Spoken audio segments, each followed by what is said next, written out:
Welcome to chemistry class. This is our next lecture. In previous lecture, we have studied the shapes of atomic orbital. Actually, we have studied the little bit of that shapes of atomic orbital. और उसका जो remaining portion है वो हम continue करते हैं. हमने S orbital के बारे में स्टडी किया था, मतलब शेप्स ऑफ एस ऑर्बिटल में ऑर्बिटल के बारे में हमने स्टडी किया था. और जनरली एटॉमिक ऑर्बिटल जो है उस एटॉमिक ऑर्बिटल में इलेक्ट्रॉन फाइंडिंग की प्रोबेबिलिटी हमें निकालनी होती है. एटम के अंदर ऑर्बिटल है, ऑर्बिटल के अंदर इलेक्ट्रॉन्स होते हैं, तो एग्जैक्टली हमें एटम में एक पर्टिकुलर पॉइंट पे इलेक्ट्रॉन कहाँ भी लेंगे इसकी प्रोबेबिलिटी जो है वो किसके ऊपर डिपेंड करती है, वेव फंक्शन के स्क्वायर के ऊपर डिपेंड करती है. मतलब इनफैक्ट वेव फंक्शन का जो स्क्वायर है उसके हेल्प से हम एक पर्टिकुलर पॉइंट पे इलेक्ट्रॉन की प्रोबेबिलिटी फाइंड आउट कर सकते हैं. ये हमने स्टडी किया था. और हमने ये भी देखा था कि जनरली जो एटॉमिक ऑर्बिटल है, स्पेशली एस ऑर्बिटल जो होते हैं, ठीक है, एस ऑर्बिटल में 1s एंड 2s ऐसे ऑर्बिटल, 3s 4s ऐसे ऑर्बिटल्स रहते हैं. तो ये ऑर्बिटल की जो प्रोबेबिलिटी डेंसिटी डायग्राम है वो हमें 4.7 में दी है. एक्चुअली वहाँ पे सब प्रोबेबिलिटी के बारे में दिया है, ठीक है. और वहाँ पे ये दिया है कि जनरली जो 2s ऑर्बिटल होता है और ये जो डायग्राम है उसकी, ठीक है, कौन सी डायग्राम, ये जो आपको नीचे 4.7 दी है, तो ये डायग्राम जो है वो हमें डेंसिटी क्लाउड के क्लाउड के जैसे दिखती है. और जो 2s ऑर्बिटल जो होता है उस 2s ऑर्बिटल में एक रीजन होता है जिस रीजन में इलेक्ट्रॉन मिलते ही नहीं है, वहाँ पे इलेक्ट्रॉन की प्रोबेबिलिटी ज़ीरो होती है.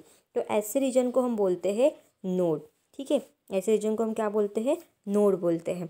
तो ये हमने स्टडी किया था. और उस टाइम पे ये भी बताया कि अगर उसमें प्रोबेबिलिटी ऑफ फाइंडिंग ज़ीरो अगर है उस रीजन में जिसको हम नोड बोलते हैं, तो वहाँ पे करस्पॉन्डिंग वेव फंक्शन का जो साइन है वो चेंज डिस्प्ले होता है, ठीक है, मतलब उसकी वैल्यू चेंज हो जाती है. देन उसके बाद आपको मैंने ऑर्बिटल के बारे में, शेल्स के बारे में बताया था कि शेल जो है वो हम KLM से डिनोट करते हैं. उसके लिए हमें प्रिंसिपल काउंटर नंबर की वैल्यू होती है. फिर शेल के अंदर सब शेल होती है जिसको हम एल से डिनोट करते हैं. उसमें सब शेल के लिए अलग अलग वैल्यू होती है. 4 टाइप के सब शेल होते हैं. SPDF, एस के लिए एल की वैल्यू 0, देन P के लिए एल की वैल्यू 1, D के लिए एल की वैल्यू 2, F के लिए एल की वैल्यू 4. इस टाइप से उसकी वैल्यूज निकालिए. और ऑर्बिटल के अंदर कितने और हर एक शेल में कितने ऑर्बिटल्स रहेंगे, that gives bye formula 2l+1. ये हम इंडिविजुअल सब शेल के लिए निकाल सकते हैं. सब शेल में कितने, P में कितने, D में कितने, और टोटल मेन शेल में टोटल ऑर्बिटल्स कितने रहेंगे वो अगर निकालना है तो हमारे पास डायरेक्ट फार्मूला n² जिसके हेल्प से हम निकाल सकते हैं. ये मैंने आपको ये जो आपका जो टेबल है दैट इज़ टेबल नंबर 4.7 इसमें बताया है. ओके, सो टैबलेट फॉर्म होने के बाद हमने एक 4.8 टेबल भी स्टडी किया था जिसमें हमें हर एक काउंट नंबर के बारे में पूरी टोटल इन्फॉर्मेशन दी. के शेल के लिए एन की वैल्यू क्या है, उससे सब शेल्स कितने हैं, हर एक सब शेल के लिए कौन से वैल्यू है, ठीक है, सब शेल के सिम्बॉल्स क्या है, उसके बाद टोटल ऑर्बिटल कितने हैं, ठीक है, और ऑर्बिटल का ओरिएंटेशन जो दिया हुआ है उसके लिए मैग्नेटिक क्वांटम नंबर की वैल्यू क्या है, ये सब हमने इस टेबल में पढ़ा है. ठीक है, कौन सा, ये जो टेबल नंबर 4.8 है, सॉरी ये टेबल नंबर 4.8, तो इसमें आपको सब इन्फॉर्मेशन दी है. शेल के बारे में दिया है, प्रिंसिपल क्वांटम नंबर के बारे में दिया है, फिर नंबर ऑफ शेल के बारे में दिया है, क्योंकि शेल हर एक सब शेल के लिए आपको इंडिविजुअल वैल्यूज़ दिए, सब शेल के सिम्बॉल दिए हुए, उसके बाद ऑर्बिटल के नंबर दिए और हर एक के लिए मैग्नेटिक ओरिएंटेशन दिया हुआ है, मतलब ऑर्बिटल के शेप के बारे में आपको बताया है. ठीक है, नाउ प्रॉब्लम 4.9 देखने से पहले हम पहले एस ऑर्बिटल के बारे में देख लेते. तो देखो जो फिगर 4.7 जो दिया है इस बी डायग्राम 4.7 है, हमने इसके पहले अभी देखा जहाँ पे हमने यहाँ पे आपको देखो 4s ऑर्बिटल में सेंटर में क्लाउड दिया हुआ है, मतलब क्लाउड के जैसे दिखता है. वहाँ पे एक रीजन भी ऐसा है कि जहाँ पे प्रोबेबिलिटी ऑफ फाइंडिंग 0 होता है. अब यहाँ पे ये बाउंड्री सरफेस डायग्राम दिया है, मतलब बाउंड्री सरफेस जो होता है ना, मतलब जो ऐसा ऑर्बिटल है वो स्पेरिकल इन शेप है, तो उसकी जो बाउंड्री है कि उसका सरफेस, तो उसका बाउंड्री सरफेस डायग्राम मतलब ऊपर का सरफेस का डायग्राम दिया हुआ है. ठीक है, तो जो फिगर 4.7 जो है that shows the boundary surface diagram. ठीक है, ये क्या शो करता है, बाउंड्री सरफेस डायग्राम शो करता है. That's the shape of 1s and 2s orbital. वो जो डायग्राम दिया वो किसका है, shape of 1s and 2s orbital का है। तो figure 4.7 b shows the boundary surface diagram of the atomic orbital 1s and 2s। 1s और 2s इस atomic orbital का boundary surface diagram वो show करता है। Here a boundary surface is drawn in a space for an orbital। यहाँ पे ये जो बाउंड्री सरफेस जो है वो बाउंड्री सरफेस ड्रॉ की जाती है स्पेस में। Here a boundary surface is drawn in space for an orbiter. Orbiter के लिए हमें जो बाउंड्री सरफेस है वो स्पेस में ड्रॉ करते हैं such that the value of probability density Sai square is constant. और इस तरीके से उसको ड्रॉ किया जाता है जिसकी वजह से जो वेव फंक्शन का जो स्क्वायर है that is nothing but the probability density, वो उसकी जो वैल्यू वो क्या हो जाती है, कांस्टेंट हो जाती है। And includes a region where the probability of finding electron is typically more than 100%। और वो ऐसा रीजन इंक्लूज करती है जहाँ पे इलेक्ट्रॉन की फाइंडिंग की प्रोबेबिलिटी टिपिकली मोर दैन 90% होती है। मतलब 90% से भी ज़्यादा हमें उस रीजन में इलेक्ट्रॉन मिल सकते हैं। ठीक है। And such a boundary surface diagram is good representation of shape of an orbiter. ये जो बाउंड्री सरफेस डायग्राम है that boundary surface diagram is good representation of shapes of orbital. मतलब वो ऑर्बिटल का शेप जो है वो अच्छे से रिप्रेजेंट कर सकती है। It's a good representation of shapes of orbitals. Clear हो गया। बाउंड्री सरफेस जो है वो हम स्पेस में ड्रॉ करते एक पर्टिकुलर ऑर्बिटल के लिए ड्रॉ करते जिसमें प्रोबेबिलिटी ऑफ फाइंडिंग इलेक्ट्रॉन जो है प्रोबेबिलिटी डेंसिटी मतलब साई स्क्वायर ये कांस्टेंट होता है। और वो जो सरफेस एरिया है फिर जो डायग्राम है वो एक ऐसा रीजन इंक्लोज करती है जहाँ पे प्रोबेबिलिटी ऑफ फाइंडिंग इलेक्ट्रॉन ये मोर दैन 90% होती है। एंड इसकी वजह से ये जो डायग्राम है इट इज़ गुड। ठीक है, that represent the shapes of orbital. मतलब वो बहुत अच्छे डायग्राम है जिससे हम 1s और 2s ऑर्बिटल का शेप रिप्रेजेंट कर सकते हैं। देन उसके बाद आपको दिया है कि नीचे का पॉइंट देखो, दो इनों के नीचे आपको कंटिन्यूएशन में दिया है the s orbitals are spherical in shape. जो एस ऑर्बिटल होता है वो स्फेरिकल इन शेप होता है। ठीक है, एस ऑर्बिटल कैसा होता है, स्फेरिकल इन शेप होता है। ठीक है, s orbital is spherical in shape and their size increases with increase the value of n. आपको पता है एटम का स्ट्रक्चर कैसे होता है, देखिए सेंटर में न्यूक्लियस होता है और उसमें उसके सराउंडिंग में शेल्स होते हैं वो भी स्पेरिकल होते हैं। तो जैसे जैसे जिस शेल का नंबर बढ़ते जाता है वैसे वैसे एस ऑर्बिटल का शेप भी क्या होता जाएगा, इंक्रीज होते जाएगा। ओके, एस ऑर्बिटल जो स्पेरिकल इन शेप होता है और उसका जो साइज़ है वो इंक्रीज होता है विथ इंक्रीज ऑफ एन। जैसे जैसे एन इंक्रीज होते जाएगा वैसे वैसे साइज़ भी इंक्रीज होगा। बट एन क्या है, what is n? N it is the principal quantum number जो हमें किसकी इंफॉर्मेशन देता है, it gives the information about the shell to which electron belong. Electron कौन से शेल में है इसकी इंफॉर्मेशन वो हमें देता है। ठीक है, और जैसे जैसे एन इंक्रीज होता है वैसे वैसे एस ऑर्बिटल का शेप भी इंक्रीज होता है क्योंकि सेंटर में न्यूक्लियस होता है जिसमें प्रोटॉन और न्यूट्रॉन तो रहेंगे। सराउंडिंग में ऑर्बिट है, उस ऑर्बिट के अंदर शेल्स सबशेल के अंदर ऑर्बिटल्स है। और जैसे जैसे एन का नंबर बढ़ेगा, ये एन इज इक्वल टू 1 है, फिर second shell n is equal to 2, फिर थर्ड शेल ये पूरा complete n is equal to 3। तो जैसे शेल का नंबर बढ़ते जा रहा है वैसे वैसे एस ऑर्बिटल का शेप भी क्या होते जाएगा, इंक्रीज होते जाएगा। ठीक है, तो ये आपको याद रखना है। Now it means that the electron is located further away from the nucleus as a principal quantum number increase. ये तो बराबर है कि अगर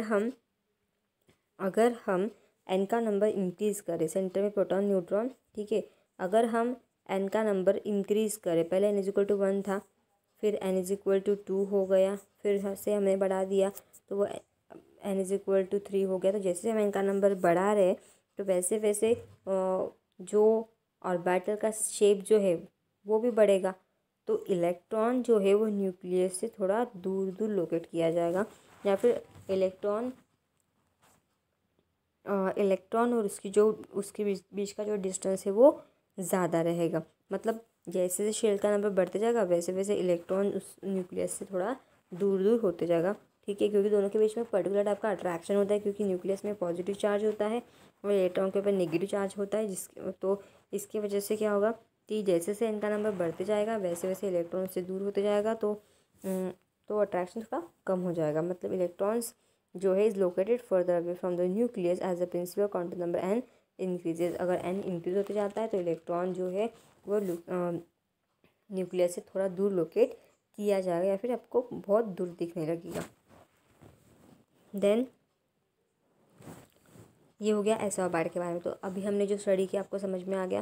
आपको स्टार्टिंग में दिया है कि जो 1s और 2s ऑर्बिटल के शेप आपको ड्रॉ किया करके दिए वो स्पेरिकल इन शेप होते हैं। 1s मतलब it's a shell of first shell, 2s it's a s orbital है वो भी सेकेंड शेल का। तो दोनों का शेप स्पेरिकल है। पहला जो डायग्राम ड्रॉ किया उसमें आपको क्लाउडी फॉर्म में मतलब एक इलेक्ट्रॉन दिया हुआ, मतलब एक्चुअली वो स्पेरिकल शेप का ऑर्बिटल ड्रॉ करके दिया है। और 2s ऑर्बिटल के उसने प्रीफर किया है कि 2s ऑर्बिटल में एक ऐसा रीजन होता है जहाँ पे प्रोबेबिलिटी ऑफ फाइंडिंग इलेक्ट्रॉन जो है वो ज़ीरो होता है, लेकिन बाकी का वो रीजन छोड़ के बाकी का जितना भी रीजन है वहाँ पे आपको प्रोबेबिलिटी ऑफ फाइंडिंग इलेक्ट्रॉन जो मैक्सिमम मिलेगा, इट्स मोर देन 90 डिग्री मिलेगा। देन उसके बाद आपको ये भी बताया है कि 1s और 2s जो स्पेरिकल है और साथ में हमें बाउंड्री सर्फेस डायग्राम ड्रॉ करके दिया है, जहाँ पे हम बाउंड्री सर्फेस डायग्राम जब हम ड्रॉ करते हैं ऑर्बिटल के लिए वो भी स्पेस में, तो वहाँ पे प्रोबेबिलिटी ऑफ फाइंडिंग इलेक्ट्रॉन जो है मतलब प्रोबेबिलिटी डेंसिटी ये कांस्टेंट होती है। बट वो जो डायग्राम है वो ऐसा रीजन इंक्लूड करते हैं जहाँ पे इलेक्ट्रॉन की फाइंडिंग की प्रोबेबिलिटी वो मोर देन 90 डिग्री होती है। ठीक है, इसकी वजह से ये जो डायग्राम है it is good representation of shapes of n orbital, ये हमने देखा है। ठीक है, डू यू नो का पॉइंट देख लेते हैं, the value of Sai square. ठीक है, कौन सा पॉइंट देखेंगे, डू यू नो का पॉइंट। तो उसमें देखो क्या दिया है कि the value of Sai square at any finite distance, एक अगर फिक्स डिस्टेंस है उसके लिए जो साई स्क्वायर की वैल्यू है from the nucleus is never zero, वो कभी भी ज़ीरो नहीं रहेगी क्योंकि डिस्टेंस फिक्स तो उसकी पर्टिकुलर वैल्यू रहती है। And therefore a boundary surface a boundary surface enclosing 100% probability density cannot be drawn। सो देखो डू यू नो का पॉइंट आपको जो मैंने अभी बताया, the value of Sai square at any finite distance from the nucleus is never zero.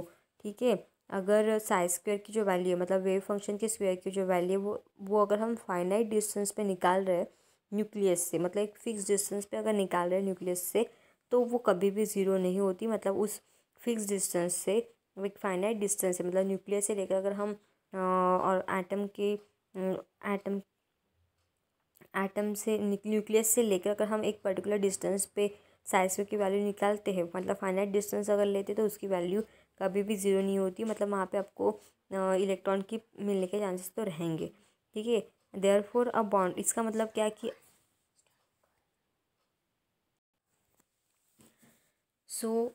इसका कहने का मतलब ये है कि अगर फाइनाइट डिस्टेंस पे अगर probability of finding electron zero नहीं है, मतलब कुछ ना कुछ हद तक हमें वहाँ पे इलेक्ट्रॉन फाइंडने के चांसेस तो है एक फिक्स डिस्टेंस पे। तो इसका मतलब है कि अगर बाउंड्री सरफेस अगर है तो वो तो बाउंड्री पे होता है, मतलब कंप्लीट एंडिंग पे होता है, तो 100% वहाँ पे प्रोबेबिलिटी ऑफ फाइंडिंग डेंसिटी रहेगी।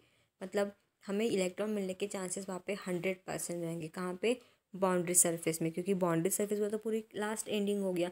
तो अगर एक फिक्स डिस्टेंस पे हमें एक पर्टिकुलर वैल्यू मिलती है साई स्क्वायर की, तो इसका मतलब बाउंड्री सरफेस पे तो 100% मिलेगा, नो डाउट। मतलब 100% प्रोबेबिलिटी डेंसिटी मतलब प्रोबेबिलिटी ऑफ फाइंडिंग इलेक्ट्रॉन वो 100% रहेगी बाउंड्री सरफेस डायग्राम में। ठीक है, सो आपका पॉइंट क्या दिया, therefore a boundary surface enclosing 100% probability density can not be drawn. तो उसमें हम तो देखो यहाँ पे कि जो boundary surface enclosing 100% probability density can not be drawn, क्योंकि फिक्स डिस्टेंस पे हमें तो 100% चांसेस मतलब अगर उसका डिस्टेंस अगर फिक्स है तो उसकी वैल्यू ज़ीरो तो रहेगी, पर्टिकुलर रहेगी। बट अगर हम 100% अगर बोल रहे सरफेस इंक्लूज वो कर एरिया अगर वो 100% कवर कर रहा है, तो इसका मतलब डिस्टेंस इनफाइनाइट हो गया, बहुत ज़्यादा डिस्टेंस हो गया। तो इनफाइनाइट डिस्टेंस पे probability density can not be sorry can not be drawn, हम ड्रॉ नहीं कर सकते। देन एस ऑर्बिटल के बारे में हमने ऑलरेडी स्टडी किया, तो आपको ये पॉइंट समझ में आ गया। अगर फाइनाइट डिस्टेंस है तो उसकी वैल्यू कभी भी ज़ीरो नहीं होती, उसकी पर्टिकुलर वैल्यू आती है। लेकिन अगर वो हम बाउंड्री सरफेस की बात करेंगे तो वो एक इनफाइनाइट डिस्टेंस हो जाता है, जहाँ पे हम प्रोबेबिलिटी डेंसिटी ड्रॉ नहीं कर सकते। देन उसके बाद देखो प्रॉब्लम नंबर 4.9 देख लो एक बार। How many orbitals makes the N shell, जो क्योंकि हमारे पास के एल एम एन ये शेल्स है, जो कि हमने इसके पहले चार्ट देखा है। के शेल है, एल शेल है, एम शेल है, एन शेल है। उसमें से हमें किसके बारे में देखना है, एन शेल के बारे में देखना है। तो how many orbital makes the N shell, n shell ये कितनी ऑर्बिटल से बनी होती है। How many orbital makes the N shell, या फिर कितने ऑर्बिटल एन शेल को बनाते हैं। तो यहाँ पे देखो ऑर्बिटल्स कितने हैं, यहाँ पे टोटल 7 ऑर्बिटल्स, मतलब 7 ऑर्बिटल्स है जो सबशेल को बता। फिर भी एक बार हम देख लेते, काउंट करते कि एग्जैक्टली कैसे होगा। तो हम प्रॉब्लम सॉल्व करते हैं, उसके बाद उसका आपको आंसर मिल जाएगा। ओके, देखो यहाँ पे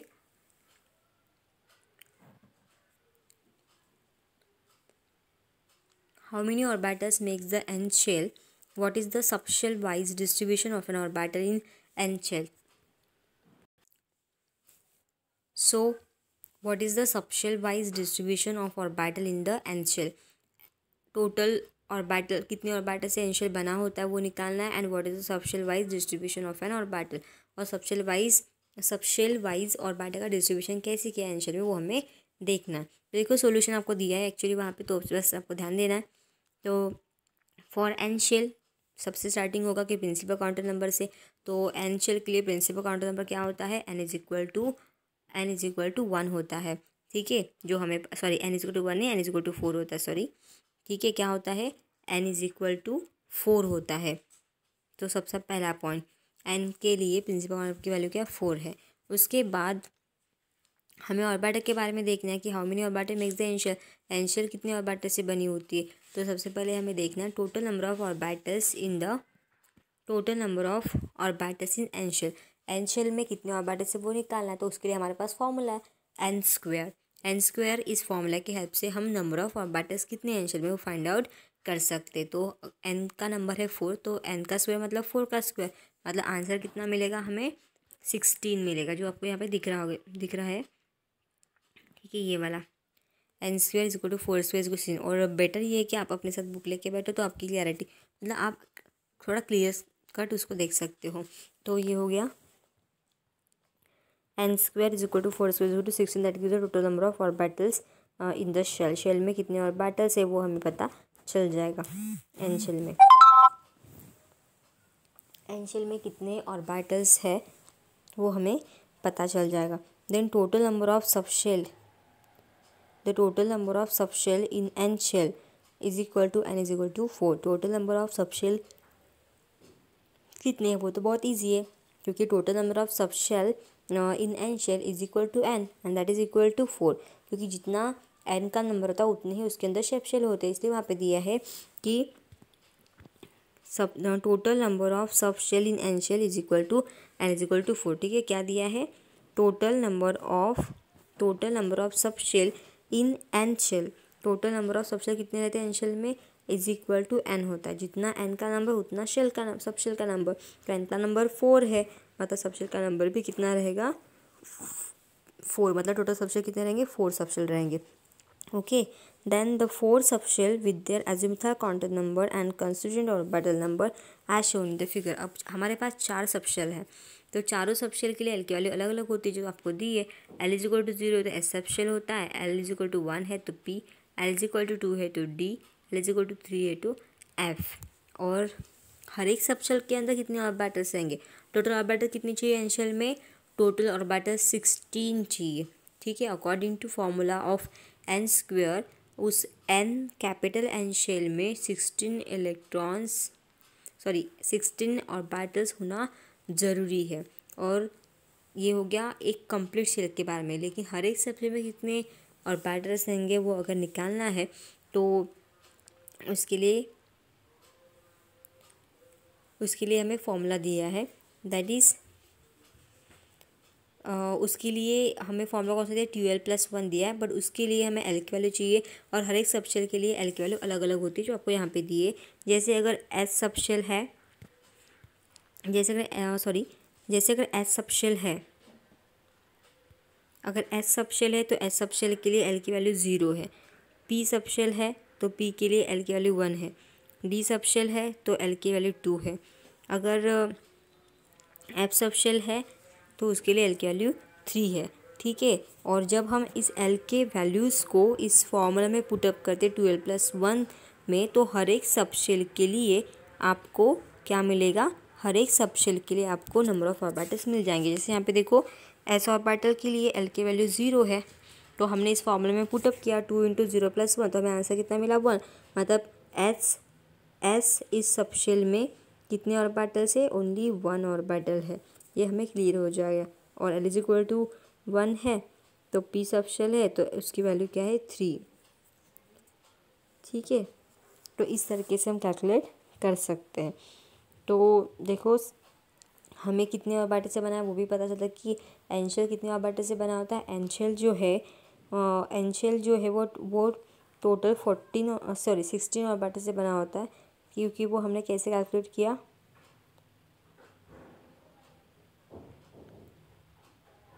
कितने ऑर्बिटल से बना होता है, 16 ऑर्बिटल से बना होता है।